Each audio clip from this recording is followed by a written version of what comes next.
In today's venture, we will talk about a harrowing tale that took lives of 4 people. Nestled near the town of Provo, Utah, lies a cave system known as Gollums Cave.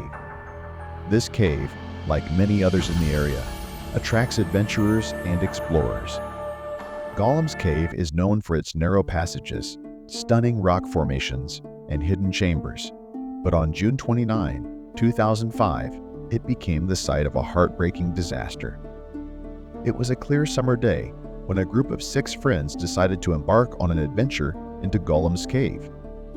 Jennifer, 21 years old, was the first to encourage and convince her friends to take the daring and explore the cave.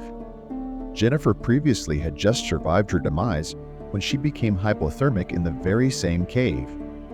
Blake Donner, 24, Scott McDonald, 28, and Ariel Cinch, 18, followed Jennifer into the dark, narrow cave, while the 5th friend decided to stay behind and wait for their return. Jennifer disappeared under the cold water, and one by one, the rest of the friends lowered themselves into the same narrow passageway. The water-filled tunnel was no bigger than a refrigerator door. There was a rope that was attached to a rock in the main cave. It led through the underwater tunnel and served as a guideline. Brian Lamprey, a previous caver, stated that he did not use the rope and ended up at a dead end of rocks, having missed the cave opening. He had to push himself backwards until he reached the opening, but that one mistake had almost cost him his life. The group started to make their way to the cave. However, what they didn't anticipate was the sudden change in weather. Utah's canyons and cave systems are notorious for flash floods, which can turn a calm exploration into a fight for survival in an instant.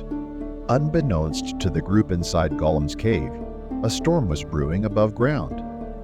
The rain began to pour heavily, and within minutes, water levels in the cave started to rise.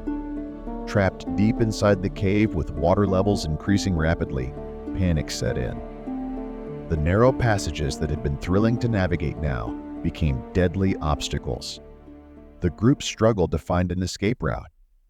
Joseph waited outside the cave, hoping for his friend's arrival. When they swam into the inner cave, they were out of breath and hearts racing with adrenaline.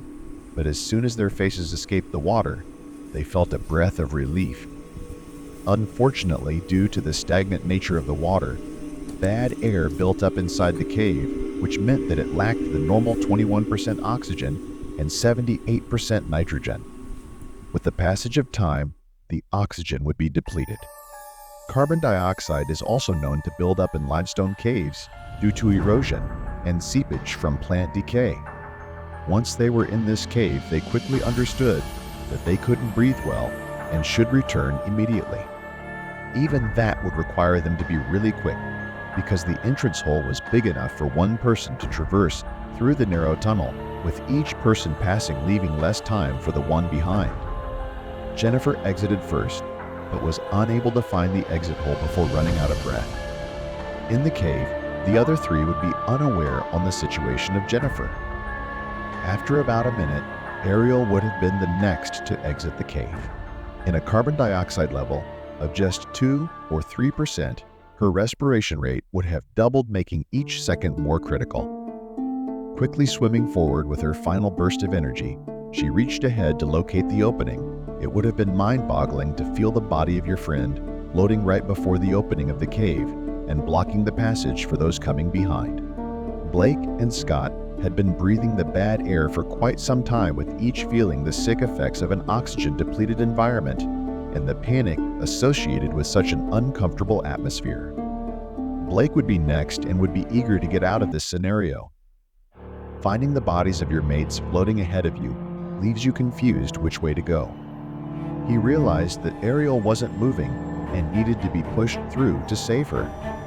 In a tunnel that was only 2 feet wide and 4 feet deep, moving past anyone would be nearly impossible. It would be Scott's turn to get out of this.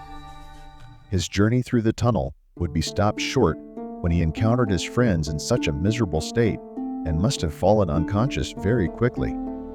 As you can imagine, the narrow tunnel couldn't fit more than one person at a time. so each friend likely got into the water expecting a clear exit, but instead ran into a blockage as each friend ran out of breath before reaching the exit. This would explain why all of the friends were found facing the same direction, one after the other, facing the exit hole. The rescue mission required rescuers to pump water out of the tunnel and pump oxygen into it before they could even attempt to recover the 4 friends. This was a daring adventure gone horribly wrong that took the lives of 4 young individuals.